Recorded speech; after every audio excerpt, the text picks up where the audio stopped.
हे राम जी,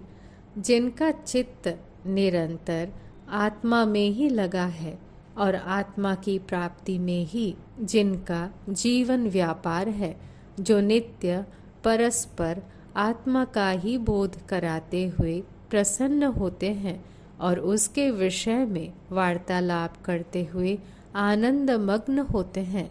केवल ज्ञान साधन श्रवण मनन आदि में ही जिनकी एकतानता है और जो सदा आत्मज्ञान का ही विचार करते हैं, उन महात्माओं की वह जीवन मुक्ति उदित होती है, जो देह छूटने से शुद्ध मुक्ति ही है, अन्य नहीं है।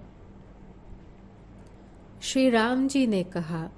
ब्राह्मण, विदेह मुक्त और जीवन मुक्त का लक्षण आप मुझसे कहिए, जिससे कि मैं शास्त्र रूपी नेत्र से उत्पन्न की गई बुद्धि से वैसा ही होने के लिए प्रयत्न करूं। श्री वशिष्ठ जी ने कहा, वत्स श्री रामचंद्र जी, जिन कर्मों का शास्त्र में निषेध नहीं है, उनको करते हुए भी जिस पुरुष का यथास्थित यह विश्व परमार्थ दृष्टि से निवृत्त होकर आकाश की नाई शून्य हो जाता है, दर्पण में स्थित नगर की नाई प्रतीत होता हुआ भी है ही नहीं, वह जीवन मुक्त कहा जाता है।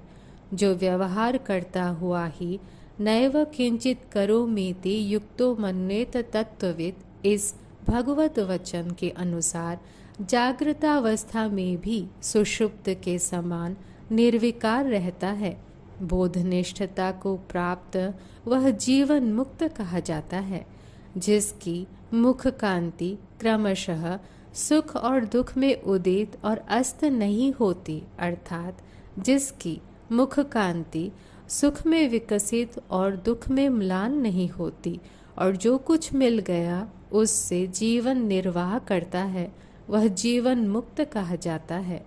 जो निर्विकार आत्मा में सुषुप्त के समान स्थित रहता हुआ भी अविद्या रूपी निद्रा का विनाश होने से आत्मा में सदा जागरूक रहता है। देह इंद्रिय आदि का बाध हो जाने से इंद्रियों द्वारा पदार्थों की प्रतीति रूपी जागृतावस्था जिसकी नहीं है और जिसका ज्ञान वासना रहित है, वह जीवन मुक्त कहा जाता है।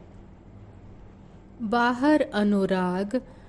द्वेष भय आदि का यथायोग्य नट की नाई आचरण करता हुआ भी जो अंदर आकाश की नाई निर्विकार है तथा निरावरण स्वरूप आत्मा में स्थित है, वह जीवन मुक्त कहा जाता है।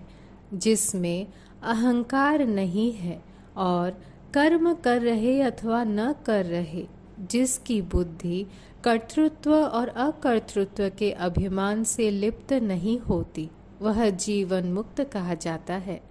जो चिदात्मा के अर्ध आवरण भंग से तीनों लोकों का प्रलय और अर्ध आवरण से तीनों लोकों की उत्पत्ति देखता है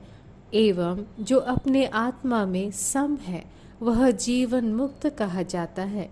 जिससे अन्य लोगों को भय नहीं है और जिसको लोगों से भय नहीं है, यानी हर्ष क्रोध और भय के हेतु अज्ञानाभिमान से रहित होने के कारण जिससे अन्य लोग भयभीत नहीं होते और स्वयं जो अन्य लोगों से भयभीत नहीं होता, वह जीवन मुक्त कहा जाता है। जिसकी संसार विषयक सत्यता बुद्धि निवृत्त हो गई है, जो दूसरों की दृष्टि में देह आदि अवयवों से युक्त होता हुआ भी निरवयव है और जो सचेतन होता हुआ भी चित्त रहित है, वह जीवन मुक्त कहा जाता है।